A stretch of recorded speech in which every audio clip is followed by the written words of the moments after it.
Rheumatoid arthritis can be a disfiguring condition. The treatment often involves some of the most toxic drugs, steroids, chemotherapy agents, thalidomide. We've known for 10 years that meat consumption may play a major role based on these kind of data, where it appears the more meat populations eat, the higher the prevalence of the disease, and so eating vegetarian may reduce our chances of getting rheumatoid arthritis. But once you already have it, doesn't matter what you eat.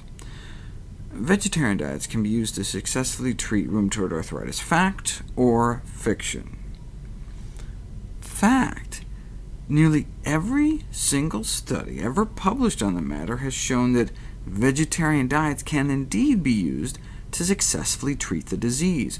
Some tested vegetarian diets with or without fasting, some tested vegan diets, some tested raw vegan diets, some even used gluten-free raw vegan diets. The one thing they all shared in common was that they were all vegetarian, and that they all worked. The only really remaining question is why. Is rheumatoid arthritis an autoimmune meat-induced joint attack, or are the meat proteins themselves involved in attacking the joints? This is from earlier this year. A case report of a woman eating eggs, dairy, and meat with joint inflammation so bad she was on chemo and steroids, until she stopped ingesting animal products, and her symptoms disappeared when she just ate plant proteins. She could turn on and off her disease like a light switch. It even says how she ate meat the night before her doctor's appointment, just to show the doctor that she really did have bad arthritis.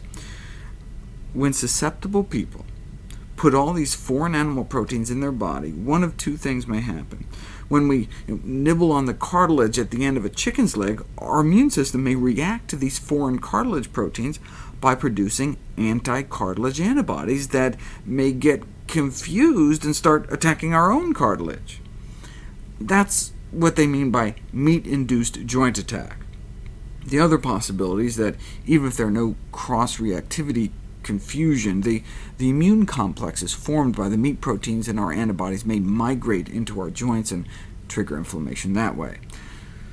It's actually interesting how they're doing some of these experiments. When scientists want to know if someone's truly reacting to animal protein, they can't just give them bacon and eggs and ask how they're feeling, because you have to have a placebo control to compare the food to, and people are going to know if they're eating bacon and eggs or a sugar pill. So how do you get food into somebody in a way that bypasses the taste buds? You stick it up their butt. Reactivity after a rectal food challenge in patients with rheumatoid arthritis. Again, don't try this at home.